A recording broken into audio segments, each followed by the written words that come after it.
오늘의 주요 뉴스입니다. 방역당국이 신규 환자가 지난달 중순 이후 감소세를 보인다며 현 상황이 지속하면 1, 2주 안에 500명 아래로 내려갈 것으로 전망했습니다. 코로나19 치료병원 소속 의료진의 처우 개선에 960억 원이 지원됩니다. 홍남기 국무총리 직무대행이 백신 주권 확보와 허브 국가 도약을 위한 재정 지원 실무팀을 가동하고 있다고 밝혔습니다.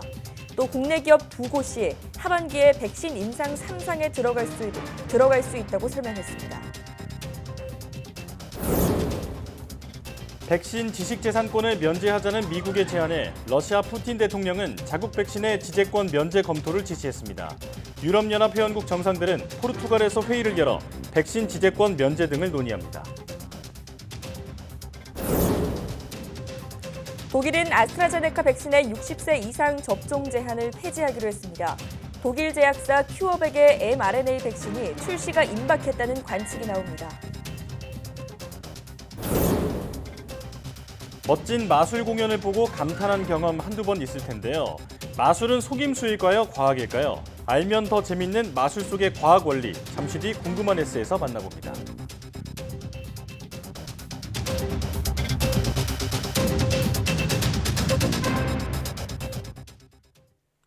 여러분 안녕하십니까? 사이언스 투데이 시작합니다. 정부는 코로나19 신규 확진자 수가 지난달 중순 이후 감소세를 나타내고 있다고 진단했습니다. 윤태호 중앙사고수습본부 방역총괄반장은 브리핑에서 4월 셋째 주에 주간 환자 발생이 가장 많았고 이후 2, 3주 동안 주 단위로 환자 수가 조금씩 감소하는 추세라고 말했습니다. 윤 반장은 또 이번 주는 지난 5일 어린이날 휴일 검사 수 감소가 지금까지 영향을 미쳤을 수 있어 추이를 더 지켜볼 필요가 있다면서도 환자 수가 계속 줄어드는 추세를 보이고 예방 접종률도 올라가면 상황을 더 안정적으로 관리할 수 있을 것으로 판단한다고 말했습니다. 코로나19 예방접종이 한창 진행 중인 가운데 70세에서 74세 어르신을 대상으로 하는 아스트라제네카 백신 접종 사전 예약 첫날 대상자의 11% 이상이 신청한 것으로 나타났습니다. 코로나19 예방접종 대응 추진단에 따르면 70세에서 74세 어르신 중 사전 예약 첫날인 6일 접종을 신청한 인원은 약 24만 6천 명으로 집계됐습니다. 이는 전체 대상자 213만 7천 명의 11.5%입니다. 전체 예약 중 12만 8천 건은 온라인, 9만 5천 건은 콜센터, 2만 3천 건은 보건소 등 기타 접수기관을 통해 각각 접수됐습니다. 추진단은 예약 문의 전화가 쏠리면서 일시적인 통화량 증가로 연결에 지연이 생길 수 있으므로 가급적 어르신의 자녀 등 보호자께서는 누리집, 모바일 등 온라인 예약을 진행해달라고 요청했습니다. 어린이집 교사 26만 6천 명에 대한 코로나19 선제 검사에서 감염자 37명이 확인됐습니다. 중앙재난안전대책본부는 검사를 받은 교사의 0.01%인 37명이 확진 판정을 받았다고 밝혔습니다. 어린이집 교사는 한 달에 한 번 PCR 선제 검사를 받는데 최근 관련 환자 발생은 줄고 있습니다. 서울시 교육청이 실시하는 PCR 검사에서는 학생과 교직원 660명이 모두 음성 판정을 받았습니다. 송파구 고등학교에서 231명, 강동구 고등학교에서 429명이 각각 전날 검사를 받았습니다. 앞서 이동형 PCR 검사 첫날인 3일에도 학교 2곳에서 검사가 이루어졌으며 역시 702명 전원이 음성 판정을 받았습니다. 이로써 현재까지 이동 검체팀에게 검사를 받은 1,362명이 모두 음성 판정을 받았습니다. 내일은 5월 8일 어버이날입니다. 지난해에 이어 올해도 코로나19 확산으로 부모님을 직접 뵙기가 쉽지 않은 상황인데요. 이 때문에 새로운 풍경이 등장하고 있습니다. 화면으로 함께 만나보시죠. 부모님의 가슴에 직접 카네이션을 달아드리고 온 가족이 함께 모여 마음을 나누던 5월 8일 어버이날. 너무나도 익숙한 장면이죠. 하지만 이제는 다른 세상 얘기가 돼버렸습니다. 코로나 사태 이후 첫 어버이날을 하루 앞둔 지난해 5월, 방역당국은 요양시설 면회 자제를 요청했습니다. 어버이날에도 감염 위험이 상대적으로 높은 요양원 등 요양시설에 계신 어르신들의 건강을 지켜드리기 위해서 되도록이면 면회를 자제해 주실 것을 당부드립니다. 14개월째 이어지는 면회 금지 조치에 안타까움이 커지자 올해는 새로운 아이디어가 나왔습니다. 서울시에서 운영하는 한 요양시설이 별도의 면회 공간을 마련한 건데요. 보시는 것처럼 선별 진료소에서나 볼 수 있던 방역 글로브를 설치했습니다. 직접 살이 맞닿는 건 아니지만 온기를 느낄 수 있다는 것만으로도 서로에게 큰 위안이 되겠죠. 이외에도 코로나 시대에 걸맞은 다양한 변화가 생겨났습니다. 부산시는 어버이날 기념 행사를 온라인으로 생중계했는데요. 부모와 자녀가 서로에게 보낸 메시지를 소개하고 100세 어르신께 카네이션을 전달하는 등의 행사가 진행됐습니다. 군도 어버이날을 맞아 비대면 행사에 동참했습니다. 공군 방공관제부대는 코로나 확산으로 휴가와 외출이 제한돼 부모님을 직접 찾아뵙지 못하는 병사들을 대상으로 사전 신청을 받았는데요. 영상으로나마 부모님을 만난 병사들, 얼굴에 웃음이 가득하죠. 비대면 어버이날이 돼버린 지 벌써 2년째 아쉬움만 더하고 있습니다. 서로의 손을 잡고 따뜻하게 안아줄 수 있는 날이 하루빨리 오기를 기원해봅니다.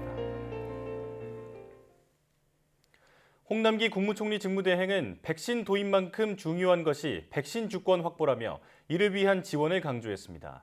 홍남기 총리대행은 정부 서울청사에서 열린 코로나19 백신 치료제 상황 점검 회의에서 백신 주권 재정 지원을 위해 관계부처가 실무 태스크포스를 가동하고 있다고 설명했습니다.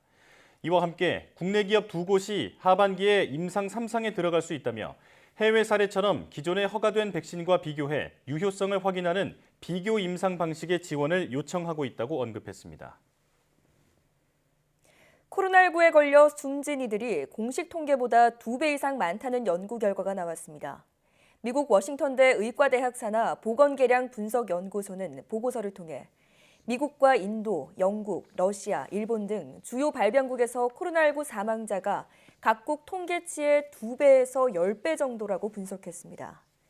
연구진이 지난해 3월부터 올해 5월 3일까지 자체 분석한 전 세계 코로나19 사망자 수는 690만 명으로 오늘 현재 월드오미터 집계인 326만 9천여 명의 2배가 넘었습니다. 미국은 코로나19 사망자가 공식적으로 57만 4천여 명이지만 연구 결과는 2배에 달하는 90만 5,289명으로 집계됐습니다. 일본은 공식 사망자 수가 1만 390명이지만 실제로는 10만 8,320명이 숨졌을 것으로 추산돼 10배 넘게 차이가 났습니다. 연구진은 이처럼 차이가 나는 이유는 각국이 병원에서 숨지거나 코로나19로 확진된 경우에만 코로나19 사망자로 집계하기 때문이라고 분석했습니다. 코로나19 백신 부족 사태를 겪고 있는 나라들을 위해 백신의 지식재산권을 면제하자는 미국의 제안에 국제사회가 잇따라 환영하고 나섰습니다. 하지만 저마다의 이해관계에 따라 입장 차이가 적지 않아서 지재권 면제 논의가 실제로 결실을 맺기는 쉽지 않을 것이란 분석이 나오고 있습니다. 박경석 기자의 보도입니다. 미국의 제안을 가장 크게 환영한 나라는 프랑스입니다. 마크롱 대통령은 단순 특허권 면제를 넘어 제약사들의 제조 노하우까지 제대로 이전돼야 한다고 목소리를 높였습니다. Votre sujet, c'est de transférer la technologie, le savoir-faire pour qu'il y ait des plateformes qui produisent des vaccins ARN messager en Afrique. 푸틴 러시아 대통령은 한 발 더 나아가 러시아산 백신인 스푸트니크 V의 지식재산권 면제를 검토하라고 지시했습니다. 이 문제에 부정적 입장이었던 유럽연합 EU 집행위원장도 일단 미국의 제안을 논의해보겠다는 반응을 내놨습니다. The European Union is also ready to discuss any proposal that address the crisis in an effective and pragmatic manner. 백신 지재권 면제 문제를 협의해온 세계무역기구 WTO의 응고지 오콘조 이에왈라 사무총장도 성명을 내고 미국의 입장을 열렬히 환영한다고 밝혔습니다. 지재권 면제 논의는 이렇게 표면적으론 급물살을 타는 모양새지만 나라별로 입장차는 여전합니다. 외신들은 WTO의 비공개 논의 과정에서 개발도상국 80여 개 나라는 지재권 면제를 지지했지만 영국과 호주, 캐나다, 일본 등 부자 나라들이 여전히 반대 입장을 취하고 있다고 보도했습니다.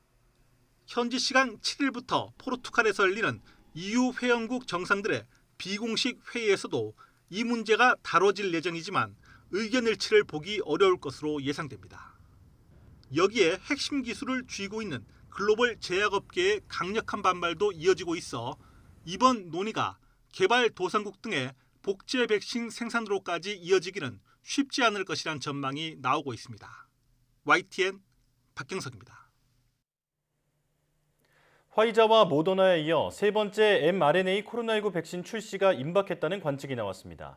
뉴욕타임스는 독일의 제약회사 큐어백이 이르면 다음 주 메신저 리보핵산을 사용한 코로나19 백신의 임상 3상 결과를 발표한다고 보도했습니다.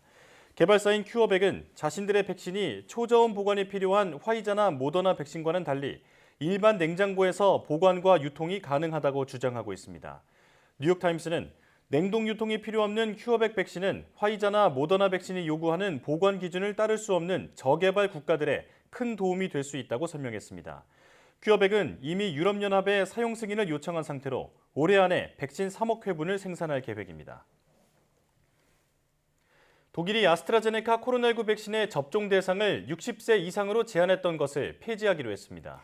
또 이번 주말부터 백신 접종자에 대해서는 야간 통행 금지와 모임 제한 등이 해제됩니다. 김원배 기자가 보도합니다. 옌스 슈판 독일 보건장관은 현지 시각 6일 16개 지방정부 보건장관들과 회의를 가진 후 아스트라제네카 코로나19 백신의 나이 제한을 없애기로 했다고 밝혔습니다. 독일은 아스트라제네카 백신의 혈전 논란이 불거진 이후 60살 이상에 대해서만 접종해 왔는데 이것을 뒤집고 모든 성인에 대해서 접종하기로 한 것입니다. Deswegen haben wir heute miteinander vereinbart, die Priorisierung beim Impfstoff von AstraZeneca vollständig aufzuheben. Das heißt, dass beim Impfen in den Arztpraxen die Ärzte entscheiden, wer jetzt wann mit dem Impfen dran ist, nach ärztlichem Ermessen. 독일은 또 아스트라제네카 백신의 1차와 2차 접종 간격을 현재의 12주보다 줄일 수 있도록 했습니다. 슈판 보건장관은 이 같은 조치는 백신 접종 속도를 높이기 위한 것이라고 밝혔습니다. 독일의 코로나19 백신 1차 접종자는 전체 인구의 30.6%인 2,546만여 명입니다. 한 달 전보다 배 이상 높아졌습니다. 이런 가운데 독일 연방하원은 현지 시각 6일 백신 접종자와 완치자에 대한 규제를 완화하는 규정을 통과시켰습니다.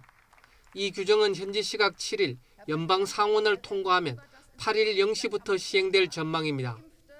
이 규정에 따르면 백신 접종자나 완치자는 최근 일주일간 인구 10만 명당 신규 확진자가 100명 이상인 지역에 적용되는 야간 통행 금지를 지키지 않아도 됩니다. 백신 접종자나 완치자끼리는 자유롭게 사적 모임을 가질 수 있게 됩니다. 미용실에 가거나 다른 상점에 쇼핑하러 갈 때도 음성인 코로나19 진단 검사 결과를 제시하지 않아도 됩니다. 또 변이 바이러스 위험 지역만 제외하면 해외여행 후 귀국 시 자가 격리를 하지 않아도 됩니다. YTN 김원배입니다. 미국에서는 백신 접종이 전체 인구의 절반에 가까워지면서 정상을 회복하는 과정도 속도를 내고 있습니다. 경제도 가파른 회복세를 보이고 있고 교육당국은 가을 학기엔 전면 대면 수업을 기대하고 있습니다. 워싱턴 강태욱 특파원의 보도입니다.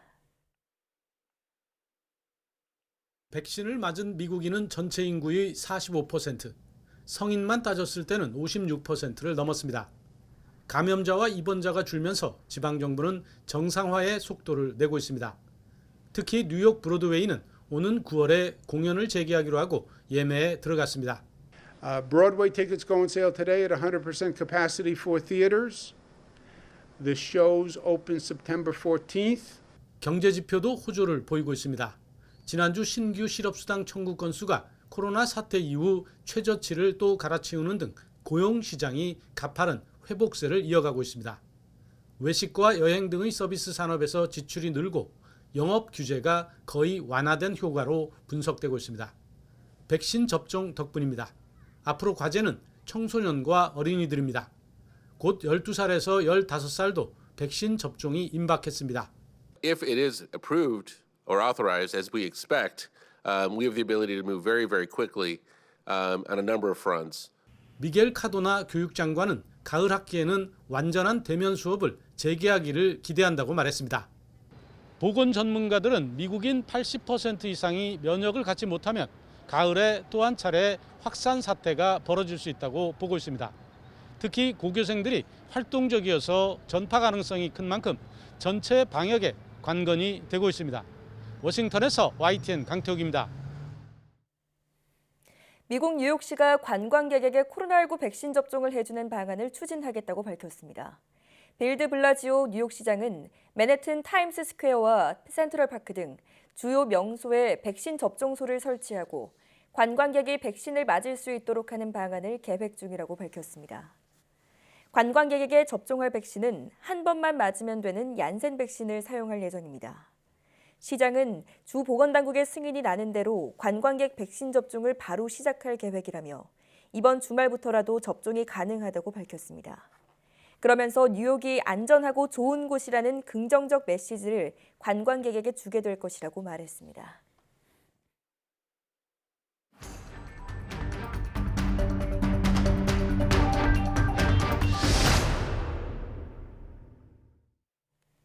코로나19 신규 확진자가 500명대에 머물고 있지만 휴일 영향을 배제할 수 없기 때문에 마음을 놓을 수 없는 상황입니다. 여기에 변이 바이러스 확산 등 위험 요인은 여전히 남아있는 상황인데요. 네, 코로나19 브리핑 고려대학교 약학대학 김정기 교수와 함께 현재 상황 자세히 진단해 보도록 하겠습니다. 전화로 연결합니다. 교수님 나와 계십니까? 네, 안녕하세요. 예. 그동안 하루 확진자가 100명 아래로 떨어져야 우리가 일상으로 돌아갈 수 있을 것이라는 얘기를 많이 해왔는데요. 방역당국은 그러려면 백신 접종이 더 진행돼야 가능할 거라고 내다봤습니다. 접종률이 얼마나 높아져야 100명 아래로 떨어질까요? 일단은 신규 확진자가 100명 아래로 떨어지려면 크게 두 가지 방법입니다. 방역당국에서 얘기한 것처럼 백신 접종이 상당히 진행되면 당연히 100명 이하로 떨어질 것이고, 예. 백신 접종 없이 떨어뜨리려면 지금의 어떤 방역 수치, 그러니까 사회적 거리두기를 격상을 해야 된다, 이렇게는 보고 있습니다. 근데 이런 사회적 거리두기 격상, 방역 수칙 격상 없이 자연스럽게 확진자가 줄기 위해서는 일단 백신 접종이 상당히 이루어져야 되는데, 기본적으로 백신 접종과 개인 방역 수칙 준수를 병행할 경우에 한 30% 정도의 인구가 접종을 하게 되면 서서히 감소세를 볼 수 있을 것이다라고 보고 있고요. 예. 한 50% 정도가 접종을 맞게 되면 확연한 감소세를 보일 것이다라고 생각을 하고 있습니다. 여기에 한 70% 정도가 접종이 이루어지면 팬데믹 종식 수준에 서서히 도달하기 시작할 것이다라고 보고는 있는데, 제 개인적으로는 일단 기본적으로 불가피하게 백신 접종을 맞을 수 없는 사람들 빼놓고는 예. 전 인구 100%에 가까운 사람들이 접종을 적어도 한 사이클은 이루어져야 된다라고 판단을 하고 있거든요. 예. 여기서 얘기한 한 사이클이라고 하는 것은 얀센 같은 경우는 1회 접종이기 때문에 1회만 접종을 하면 되고, 나머지 백신들은 2회 접종으로 우리가 접종을 맞아야 되기 때문에 2회 접종을 얘기하는 겁니다. 여기에 추가적인 3차 이상의 접종을 차치하고 기본적으로 계획되어져 있는 이 원 사이클이 거의 전 국민의 100%가 이루어져야지만 팬데믹을 종식을 시킬 수가 있다라고는 보고 있거든요. 그래서 이런 부분들은 어떤 수치에 대해서는 전문가들마다 다소 차이는 있습니다만 지금 말씀드린 이런 30%, 50%, 70% 또는 원 사이클 이 부분이 제가 생각하는 어떤 시나리오다라고는 생각하고 있습니다. 네, 30%, 50%, 또 70% 이렇게 각각 접종률로 수치를 말씀해 주셨는데요. 최대한 많은 사람들이 접종을 하는 게 좋겠군요. 자, 그런가 하면 울산에서의 변이 바이러스 확산이 심상치 않아 보입니다. 그래서 여쭤보고 싶은 게 이 변이 바이러스가 발견된 지역을 대상으로 차별화된 백신 접종 계획을 세워서 추진하는 건 어떻게 생각하십니까? 글쎄요. 울산과 같이 대표적으로 변이 바이러스 확산세가 보이는 지역을 백신 접종 우선 지역으로 지정하자라고 하는 부분을 말씀하시는 건지 아니면 또 다른 의미를 말씀하시는 건지 정확히 판단은 안 됩니다만 어찌됐든 간에 어느 방향이든 간에 현재 우리에게 여러 가지 옵션을 지정할 만큼 그런 백신에 있어서 특히 도입 물량에 있어서 여유가 있느냐 이 부분을 좀 따져봐야 됩니다. 예. 근데 현재 우리나라에 지금 도입돼 있는 백신 물량은 굉장히 제한적이고 충분치 않거든요. 그렇다 보니까 울산과 같이 이렇게 변이 바이러스 확산세가 보이는 지역을 백신 우선 접종 지역으로 지정을 하더라도 접종할 수 있는 백신이 없습니다. 그리고 이 부분은 전 국민적인 또 형평성도 맞지 않고요. 네. 또 다른 측면으로 보면 그럼 울산만 지금 변이 바이러스 문제가 심상치 않은 것이냐? 저는 그렇지 않다라고 보고 있거든요. 네. 아직 다른 지역도 확인이 안 됐을 뿐이지 다른 지역으로도 전국적으로 소리 없이 변이 바이러스가 점차 확대되고 있다라고 보고 있고 이미 상당 부분 확대되어 있을 가능성도 있습니다. 그래서 향후 한두 달 후에는 다양한 지역에서 이런 지금의 울산과 같은 변이 바이러스 문제가 계속 불거질 가능성이 굉장히 높다 이렇게는 보고 있습니다. 예. 네. 어떤 방식이든 지역을 구분해서 백신 접종을 진행하는 건 바람직하지 않다 이렇게 정리할 수 있겠습니다. 백신 접종 후 사망 사례를 분석한 결과도 눈길을 끌고 있습니다. 사망 사례 67건을 분석했더니 평균 연령이 70대 중반이었고 평균적으로 기저질환 3개를 가진 것으로 나타났는데요. 어떤 점을 주목해야 할까요? 일단 여기서 가장 주목해야 될 부분은 일단 그 백신 접종 후에 사망된 대부분의 사례들이 백신과의 인과성이 인정되지 않았다라는 부분이거든요. 네. 그 가장 대표적인 이유는 일단 앵커께서 말씀하신 것처럼 평균 연령대가 75.9세로 굉장히 높다, 고령이다. 예. 기본적으로 기저질환 3개 정도는 가지고 있다라는 부분이기 때문에 이 부분이 백신 접종에 의해서 사망했다라기보다는 일단 기본적으로 고령이고 기저질환이 있기 때문에 자연스럽게 사망했을 가능성이 많다라고 보는 견해인데 글쎄요, 지금 각 사례에 대한 정확한 상황이, 그러니까 의료 정보이다 보니까 확인이 불가능해서 정확히 판단할 수는 없습니다. 네. 근데 일단은 기본적으로 예방접종 피해 조사반의 심의 결과에 일정 부분은 맞을 수도 있고 아닐 수도 있다라고 보는데 그럼 어떤 부분이 아니냐라고 하는 부분이거든요. 예. 근데 백신 접종을 하게 되면 과도한 면역 반응이 분명히 발생을 하게 되고 이 부분이 기저질환을 악화시킬 수가 있습니다. 그래서 이렇게 악화된 기저질환으로 사망했을 수도 있는데 이런 부분에 대해서는 인과성을 부여하지 않고 있다라고 하는 부분, 이런 부분이 좀 아쉬운 부분이지 않을까. 그래서 향후에서 이런 부분은 조금 점검을 해서 보다 보상을 많이 해줄 수 있는 방향으로 접근을 해야지만 백신 수용성을 좀 높일 수 있지 않을까라는 생각을 가지고 있습니다. 예. 네. 자, 백신 수용성을 높일 수 있는 방법에 대해서도 짚어주셨습니다. 자, 해외 백신 개발 관련해서도 새로운 소식이 전해졌죠. 화이자, 모더나에 이어서 독일 제약사 큐어백이 3번째 mRNA 백신을 곧 출시할 거라는 건데요. 자, 이 백신은 어떤 특징이 있나요? 그 독일 큐어백의 mRNA 백신 그 말 그대로 화이자나 모더나 백신하고 같은 형태다라고 보시면 됩니다. 네. 그러니까 이 mRNA 백신을 만드는 방법이 여러 가지가 있는데 화이자나 모더나도 그 지질막 나노 입자 형태로 RNA를 이렇게 감싸는 방식이거든요. 예. 근데 이 큐어백도 마찬가지로 그러한 형태를 가지고 있습니다.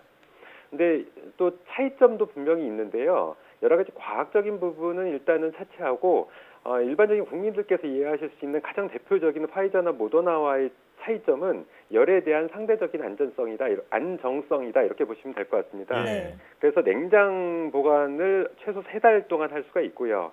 상온에서도 최대 24시간 동안 안정하다라고 알려져 있기 때문에 기존의 화이자는 마이너스 70도, 모더나는 마이너스 20도라는 이렇게 제한된 보관 조건을 갖고 있는 반면에 이 큐어백의 mRNA 백신 같은 경우에는 상대적으로 유통이나 보관이 용이하다 이렇게 보시면 될 것 같습니다. 예.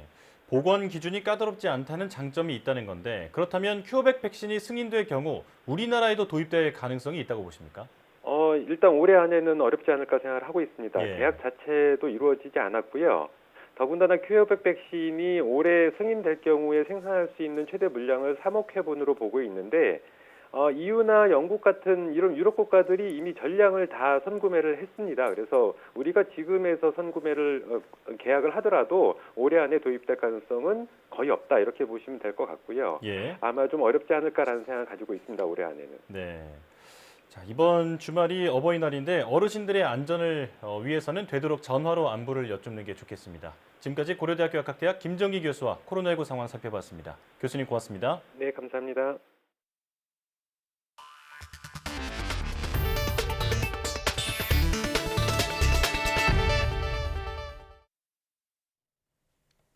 가상화폐 광풍 속에 경찰이 관련 직원들의 신규 거래 중단을 지시했습니다.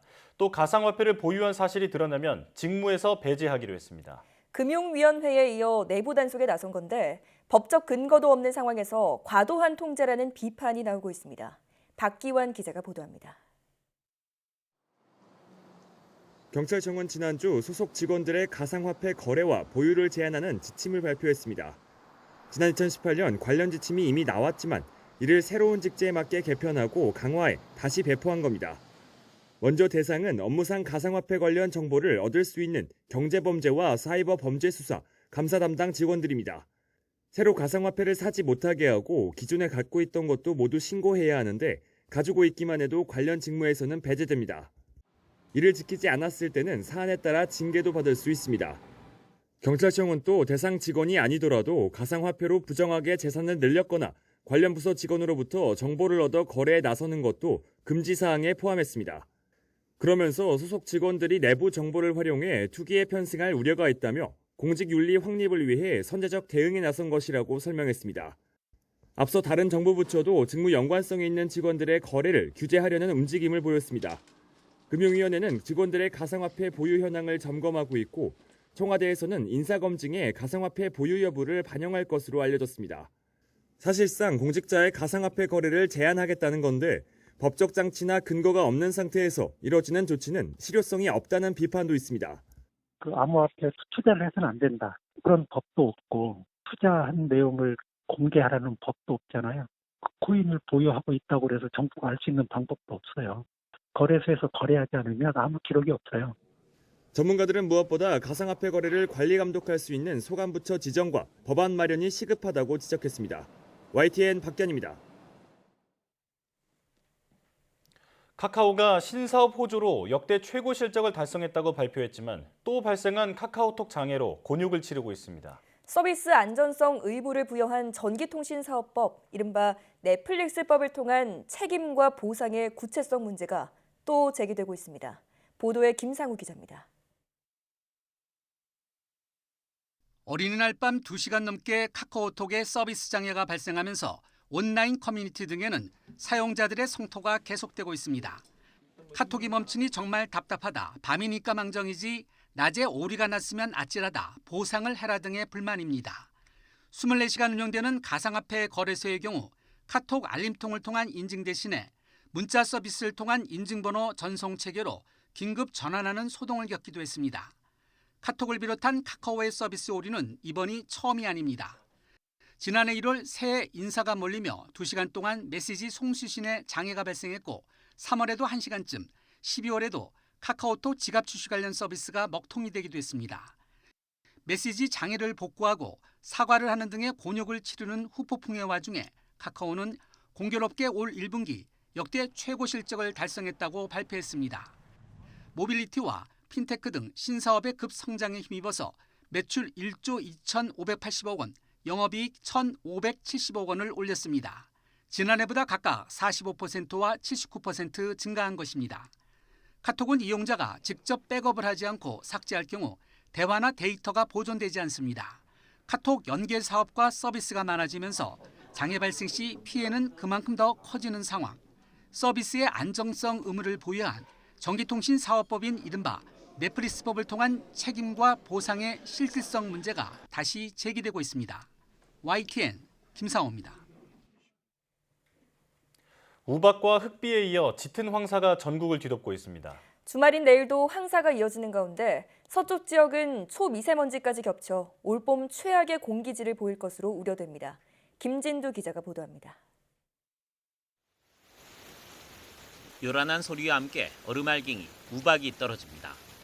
인천과 강원도 홍성에서 관측된 우박의 크기는 0.6cm 정도에 달합니다. 그 밖에 내륙에는 흑비가 내렸고 뒤이어 백령도부터 황사가 나타나기 시작했습니다. 고비 사막에서 발원한 황사인데 올봄 들어 벌써 6번째 황사가 유입된 것입니다.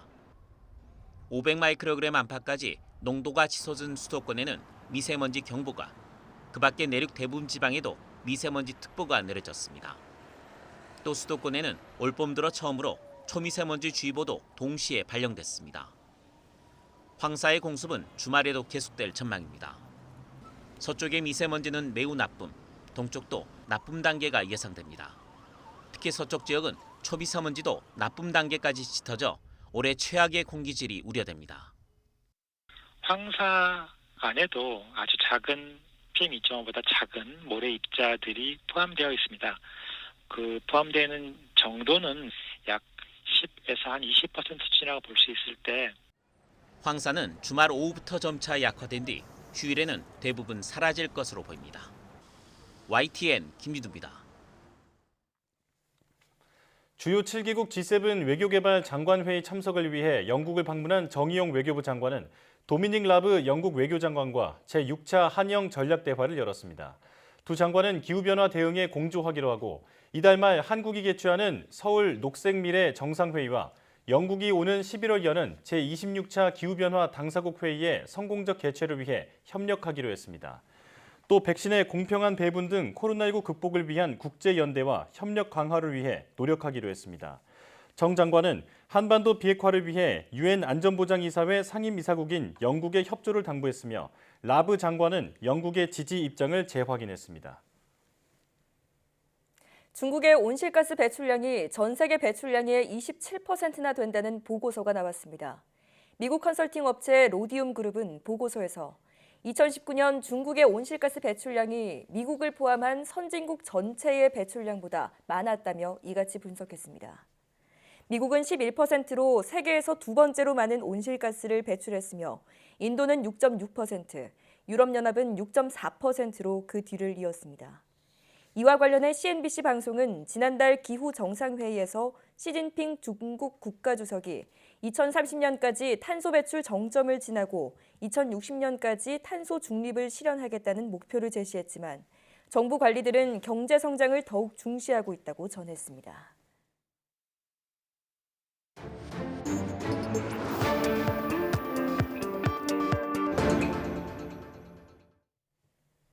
한 주간 가장 주목받은 과학 소식을 하나로 모아보는 사이언스 핫5 시간입니다. 네, 이번 주에는 어떤 이야기가 시청자들의 주목을 받았을까요? 이동은 기자와 함께 알아보겠습니다. 어서 오세요. 안녕하세요. 네.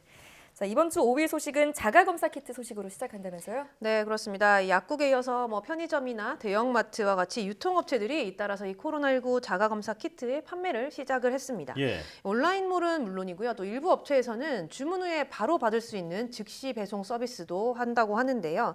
현재 이 판매되는 키트는 모두 두 종류입니다. 이 식품의약품안전처의 조건부 허가를 받은 SD바이오센서의 제품과 휴마시스의 제품 이렇게 두 가지인데요. 모두 항원 방식 진단 키트로 사용 방법은 비슷합니다. 예. 이 구입을 하시면 포장된 제품에 들어있는 이 긴 멸균 면봉을 코 안에 약 한 1.5cm 정도 넣고 검체를 채취를 하고요. 곧바로 용액통에다가 넣어서 좀 저어준 뒤에 이 용액을 이 들어있는 기기 안에 한 3-4방울 정도 떨어뜨려주면 됩니다. 예. 이 붉은 선이 두 줄이 나오면 양성, 또 이 한 줄이 나오면 음성 이렇게 판단을 할 수 있는데요. 보통 이 전체 검사 결과가 나올 때까지 한 15분에서 30분 정도면 간단하게 이 코로나19 감염 여부를 파악을 할 수가 있습니다. 예. 이렇게 보면은 아주 간단한 방법인데요. 코로나19 감염에 민감한 직업군에 일하신다거나 갑자기 검사를 받기 어려운 상황에서는 이런 키트가 상당히 유용할 것 같습니다. 네. 하지만 여러 번 저희도 보도로 전해드린 것처럼 이 정확도 면에서는 보건소나 선별진료소에서 하는 이 PCR 검사보다 많이 떨어지는 편입니다. 그러니까 만일 음성이 나와도 증상이 계속된다거나 또 여러 번 검사했을 때 양성이 나온다면 반드시 보건소를 찾아서 PCR 검사를 해야겠습니다. 예. 음성이 나오더라도 방역 수칙은 철저히 지켜야 한다는 점을 기억을 해야겠고요. 백신도 더 편리하게 접종하기 위해서 여러 가지 방법이 개발되고 있는데 주사 대신에 알약이나 분무 형태의 백신도 개발이 되고 있다면서요? 네, 이 세계보건기구 WHO가 발표한 자료를 보면 이 전 세계적으로 한 277개 정도의 코로나19 백신이 개발되고 있다고 합니다. 네. 그런데 이 가운데 93개가 사람을 대상으로 한 임상시험에 이미 들어갔다고 하는데요. 특히 이 중에서 2개는 알약처럼 입으로 삼키는 형태고요. 또 7개는 코에 뿌리는 분무 형태의 백신이라고 합니다. 예. 대표적으로는 이 미국 제약회사의 회사인 이 알티뮴이 분무 형태의 백신을 개발을 하고 있고요. 또 다른 미국 제약사인 백스아트가 이 알약 형식의 백신을 개발 중이라고 합니다. 이렇게 이 백신의 형태가 바뀌면 아무래도 여러 가지 장점이 있을 수 있는데요. 해당 제약사의 얘기를 들어보면 이 분무 형식의 경우는 주로 이 감염이 발생하는 부분인 이 코 점막으로 백신을 직접 주입을 할 수가 있어서 이렇게 호흡기를 통한 바이러스 전파를 막는 데 아주 유리하다고 합니다. 네. 또 이 알약 형태의 경우는 운송이나 보관이 아주 편리해지겠죠. 기존 백신들은 초저온 보관이라던가 냉장 보관이 아주 필수였지만 이제는 이런 여건을 갖추지 못한 그런 곳에도 이렇게 구석구석 백신이 좀 공급될 수 있다 이렇게 수 있습니다. 예. 또 현재 알약 백신의 경우는 올해 중반에 이 임상 2상에 들어갈 예정이고요. 분무 형태의 백신 같은 경우는 올해 중반쯤이면 초기 단계의 연구 결과가 나올 것으로 이렇게 보입니다. 근데 뭐 아무리 빨라도 올해 말이나 내년까지는 사실상 이 시장에 나오기는 좀 힘들 것으로 그렇게 예상이 됩니다. 예. 네. 백신은 이렇게 다양한 형태로 개발 중인데 문제는 이 백신을 맞지 않으려는 사람들이 많다는 거죠. 네, 맞습니다. 뭐 코로나19 백신 접종을 시작한 지 국내에서도 벌써 시작한 지 2달이 됐는데 여전히 백신에 대해서 좀 거부감을 가지는 분들이 많은 것으로 보입니다. 예. 이 중앙사고수습본부가 국민 1,000명을 대상으로 조사를 해봤는데요. 이 가운데서 이 백신을 맞겠다는 사람이 61.4%, 또 맞지 않겠다는 사람이 19.6%로 나타났습니다. 지난 3월에 조사한 내용과 비교를 했을 때는 백신을 맞겠다는 사람이 한 6.6%포인트 정도 감소를 한 건데 예. 접종을 꺼리는 이유를 물어봤더니 이 이상 반응 사례가 잇따라 발생하는 것을 보면서 두려움을 느낀다, 이런 응답이 가장 많았습니다. 또 이 백신과 관련한 가짜 정보들이나 뭐 다양한 뉴스들이 워낙 많아서 접종에 대한 우려를 키운다, 이렇게 보는 분들도 많았습니다. 하지만 이 백신을 맞은 사람들 가운데는 주변에 이 접종을 추천하겠다, 이런 사람들이 많았는데요. 접종자 중에 이 89.5%는 백신을 맞으라고 권하겠다, 이런 응답을 했습니다. 네. 사실 이 백신 접종을 꺼리는 사람은 전 세계적으로도 아직 좀 많은 상황인데요. 최근에는 미국에서도 백신을 거부하는 사람이 뭐 한 30% 정도에 달하는 것으로 나타나면서 이런 요인들이 이 집단 면역 달성을 영원히 불가능하게 할 수도 있다, 이런 예측이 나오기도 했습니다. 예. 서둘러서 백신 접종 준비를 해놔도 사람들이 안 맞으면 소용이 없는 거잖아요. 네. 백신 신뢰 회복이 중요하겠습니다. 다음 소식은 어떤 건가요? 네, 우리가 이 아마존 하면 보통 이 지구의 허파다, 이렇게 부르잖아요. 맞아요. 그런데 얼마 전에 조금 놀라운 연구 결과가 나왔습니다. 이 지난 10년 동안 아마존에 있는 열대우림이 흡수한 이산화탄소의 양보다 오히려 배출된 이산화탄소 양이 많다, 이런 연구 결과였는데요. 이 미국과 프랑스 과학자들이 참여한 국제 연구팀이 2010년부터 19년까지 브라질 아마존 유역의 이산화탄소 양을 분석을 해봤습니다. 이 아마존에서 배출한 양은 166억 톤에 달했지만 흡수한 양은 이 139억 톤 정도인 것으로 나타났는데, 그러니까 이 10년 동안 27억 톤 정도에 달하는 이산화탄소가 오히려 아마존에서 배출된 그런 셈입니다. 그러네요. 네, 연구팀은 이번에 이 위성 자료를 분석을 해가지고 이 아마존이 지상의 생물이라든가 숲으로 흡수하는 이산화탄소의 양과 또 이 화전이나 벌목에 의해서 숲이 파괴되면서 반대로 이 대기로 방출되는 이산화탄소의 양을 비교를 해봤는데, 결국은 이 벌목이나 화전 등으로 이렇게 사람이 숲의 기능을 떨어뜨리면서 오히려 더 많은 이산화탄소를 배출하게 된다는 사실이 확인이 된 겁니다. 네. 실제로 이 브라질 지역 같은 경우는 이 보우소나로 대통령이 취임한 이후로 환경보호 정책이 크게 후퇴를 했는데요. 이로 인해서 이 파괴되는 아마존의 면적이 연간 이 390만 헥타르에 달한다고 합니다. 예. 다만 이번 연구 같은 경우는 아마존 열대우림의 60% 정도를 차지하는 브라질 유역만을 대상으로 진행을 했기 때문에 전체를 두고 보면 아마도 아직은 이 이산화탄소를 배출하는 양과 흡수하는 양이 비슷할 것이다, 이렇게 연구팀은 추정을 했습니다. 예. 네. 지구의 허파라고 불리는 이 아마존이 이산화탄소를 오히려 배출해왔다니 좀 놀라운데요. 역시 자연이 아니라 사람이 문제였나 봅니다. 자, 마지막 1위 소식은 어떤 건가요? 네, 이번 주에도 이 우주 개발과 관련된 소식이 많이 들려왔습니다. 이 가운데 특히 우주 관광 사업이 드디어 본격적으로 시작이 된다, 이런 소식이 큰 주목을 받았는데요. 예. 이 아마존의 최고 경영자인 제프 베이조스가 설립한 미국 우주 탐사 기업 블루 오리진이 본격적으로 이 우주 관광 사업을 시작을 합니다. 이 블루 오리진은 오는 7월 20일에 민간인 승객을 태운 로켓 뉴 셰퍼드를 발사한다고 밝혔는데요. 이날은 이 아폴로 11호가 인류 최초로 달에 착륙한 지 52주년이 되는 그런 날이기도 합니다. 뉴 셰퍼드 로켓은 이 최대 6명이 탈 수 있는 유인 캡슐과 또 부스터로 이루어져 있는데, 예. 유인 캡슐 좌석 가운데 한 석은 온라인 경매를 통해서 일반인에게 판매할 예정이라고 합니다. 네. 이 로켓은 이 텍사스주에 있는 사막에서 발사되는데요. 지난 시험 비행에서는 이 고도 100km 이상 올라서 이 지구 대기권과 우주의 경계선까지 도달을 했고요. 최고 속도는 음속의 3배까지 달한다고 합니다. 예. 탑승객들은 이 로켓을 탑승하게 되면 이 캡슐 창문을 통해서 우주 공간과 지구를 직접 바라볼 수 있게 되고요. 몇 분 동안 이 무중력 상태를 체험한 뒤에 지상으로 내려오게 됩니다. 네, 1, 2위가 다 아마존 소식이었네요. 네. 네, 우주 여행이 정말 현실이 된 건데 언젠가는 수학 여행을 우주로 가는 날도 오지 않을까 이런 생각이 듭니다. 이동훈 기자 잘 들었습니다.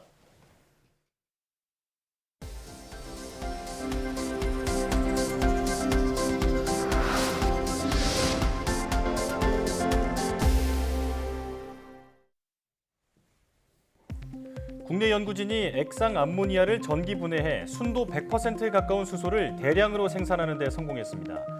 울산과학기술원 연구팀은 백금 촉매가 도포된 니켈 전극을 이용해 액상 암모니아를 전기 분해했더니 기존 방식보다 훨씬 빠른 속도로 수소를 생산할 수 있었다고 설명했습니다. 연구팀은 뿐만 아니라 전력 소모량도 3분의 1로 줄일 수 있었다며 수소 생산 기술 상용화가 한층 빨라질 것으로 기대했습니다. 체내에서 필수 아미노산이 부족할 때 이를 섭취하도록 유도하는 섭식 행동의 원리가 규명됐습니다. 카이스트와 서울대 공동연구팀은 소파리 실험에서 장내 미생물이 부족한 아미노산을 인지한 뒤 뇌까지 신호가 전달돼 섭식 행동 변화로 이어지는 과정을 확인했다고 밝혔습니다. 연구팀은 이번 연구 결과가 동물의 비정상적인 섭식 행동으로 인한 비만이나 당뇨 등 대사질환을 치료하는 데 도움이 될 것으로 기대했습니다. 코로나19 2차 유행 시기인 지난해 8월 말 무렵 한국인이 느낀 행복 감정 수준이 가장 낮은 것으로 조사됐습니다. 서울대 행복연구센터가 143만여 명을 대상으로 조사한 결과를 보면 최근 3년 동안 한국인의 안녕지수는 지난해 8월 말 최저로 나타났습니다. 성별로 보면 전반적으로 여성의 행복 감소가 남성보다 더 컸고 50대 이상을 제외한 나머지 세대에서 행복 감소가 급속도로 나타났습니다. 이상엽 카이스트 특훈 교수와 김민내리 서울대 석좌 교수가 한국인 최초로 영국 왕립학회 외국인 회원으로 선정됐습니다. 이상엽 특훈 교수는 미생물 유전자를 설계해 화학물질을 생산하도록 하는 시스템 대사공학 창시자며 김민내리 석좌 교수는 유전 정보를 담은 RNA 분야 세계적 석학으로 알려졌습니다. 영국 왕립학회는 아이작 뉴턴과 찰스 다윈 등 저명한 과학자들이 회원으로 활동한 세계 최고 권위의 학술 단체로 현재까지 280여 명의 노벨상 수상자를 배출했습니다. 대통령 직속 4차 산업혁명위원회가 제4기 민간위원 19명을 위촉했습니다. 4기 민간위원회는 데이터와 인공지능 전문가 등 산업계 참여가 확대됐고 34세 이하 청년위원 비중도 15%로 늘었습니다. 4기 위원회는 공동위원장인 국무총리와 민간위원장을 비롯해 민간위원 19명, 정부위원 13명 등 모두 34명으로 구성됩니다.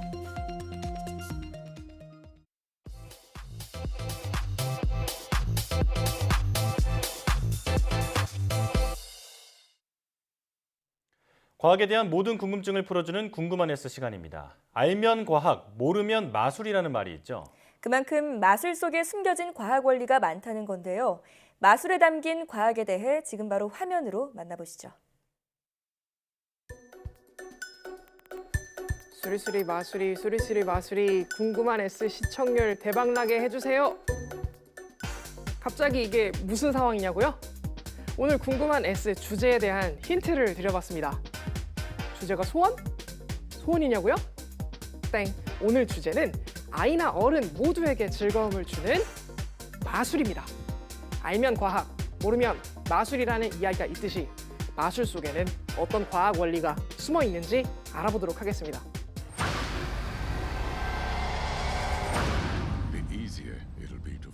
대표적인 마술 영화인 Now You See Me 마술 사기단에서는 마술사들이 대형 금고를 사라지게 합니다.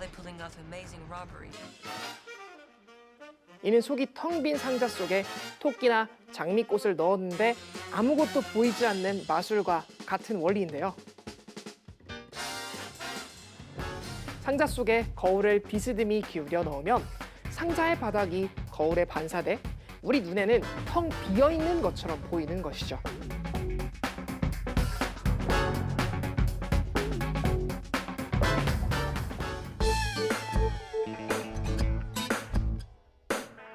숟가락을 휘게 하는 마술 역시 형상기억합금을 이용한 건데요. 형상기억합금은 형태를 아무렇게나 망가뜨려도 일정한 온도를 가해주면 원래 상태를 찾아가는 묘한 성질을 갖고 있습니다. 지난 1963년 미국 해군 병기 연구소는 바닷물에 쉽게 썩지 않는 새로운 합금을 개발하고 있었는데요. 한 연구원이 우연히 니켈과 티타늄 합금 배합비를 여러 가지로 바꿔가며 단단한 정도를 시험했습니다. 그런데 어느 날 보니 이 합금이 잔뜩 구부러져 있었던 것이었어요. 놀란 연구원이 보고하기 위해 구부러진 합금을 상관에게 가져가자 언제 그랬냐는 듯 모두 펴지는 것이었습니다. 확인 시험을 해봤지만 결과는 마찬가지였어요. 이유는 상관이 물고 있던 파이프 담배 때문이었습니다. 파이프의 열이 시험 합금의 구부러짐을 변형시켰던 것인데요. 숟가락 역시 차갑게 만들어 손으로 펴놨다가 실온에 오면 원래 상태로 구부러졌던 것이죠.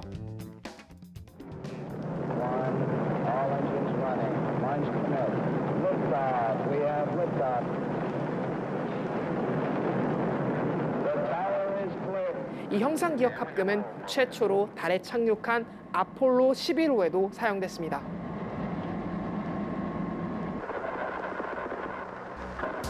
지구와 통신하기 위해 장착한 안테나에 사용됐는데 우주선이 발사될 때는 우산처럼 접혀 있다가 달에 도착해 적절한 온도에 이르자 활짝 펴져 안테나의 역할을 한 것입니다. 부피를 크게 줄일 수 있어 아폴로 11호 이후로 우주 탐사선에 빠지지 않고 등장하고 있습니다. 그런가 하면 도저히 불가능할 것 같은 마술을 현실에서도 구현하려는 연구도 진행되고 있습니다. 영화 해리포터를 보면 해리가 투명 망토를 둘러쓰고 위기를 피하는 장면을 볼 수 있는데요. 이 투명 망토, 어떻게 만들어질 수 있는 걸까요? 일단 투명 기술을 알아보기 전에 우리가 어떻게 사물을 볼 수 있는지에 대해서 알아야 합니다. 우리가 사물을 보려면 빛이 있어야 합니다. 그리고 빛의 물체가 반응하면 반사와 투과, 흡수 등의 현상이 일어납니다. 이 중 반사된 빛이 우리 눈으로 들어와 물체의 형태나 색깔을 볼 수 있는데요. 예를 들어 단풍잎이 노랗게 보이는 이유는 빛의 가시광선 중 노란색만 반사하기 때문입니다. 반대로 빛이 100% 흡수되면 검게 보이는데요. 물체가 빛을 모두 투과시킨다면 어떻게 될까요? 당연히 투명하게 보이겠죠. 이게 바로 투명 물체의 원리입니다.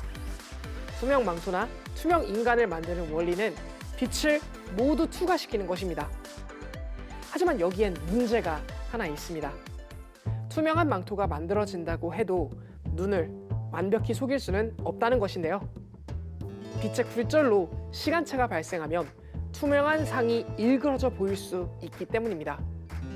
그러니까 우리 눈에 전혀 보이지 않는 완전한 투명체를 만들려면 빛을 모두 투과시키되 굴절률이 주변의 물질의 굴절률과 같으면 됩니다. 굴절률이 같으면 빛이 휘지 않고 자연스럽게 투과되기 때문인데요. 그렇게 개발된 물질이 바로 메타 물질입니다. 메타 물질은 빛을 반사하거나 흡수하지 않고 휘돌아 가도록 하는 독특한 굴절률을 지니는 것인데요.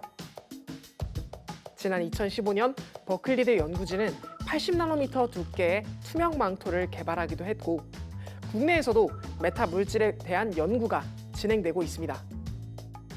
전문가들에 의하면 투명 망토의 제작 가능성은 확인됐지만 해결해야 할 문제가 많은 만큼 좀 더 연구가 발전되어야 한다고 하네요. 오늘 궁금한 에세이에서는 마술이 과학과 깊은 연관이 있다는 것을 알 수 있었는데요. 이제 마술쇼를 볼 때 과학적인 원리도 함께 찾는 재미를 가질 수 있겠죠? 그럼 궁금한 에세이는 여기서 인사드릴게요. 과학에 대한 궁금증이 있다면 언제든 유튜브에 사이언스 투데이를 검색해주세요. 이상 궁금한 에세이였습니다.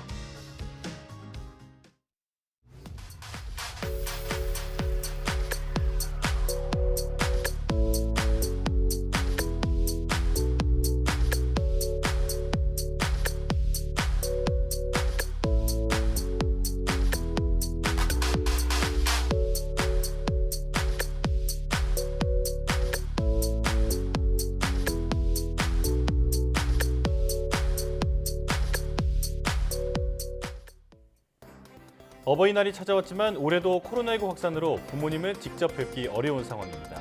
어르신들은 고령에 기저질환이 있는 경우가 많아 코로나 감염에 특히 취약한데요.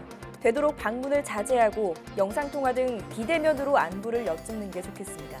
하루빨리 가까이서 마음을 전하는 날이 올 수 있게 방역 수칙도 잘 지켜주시기 바랍니다. 사이언스 투데이 마칩니다. 함께해 주신 여러분 고맙습니다.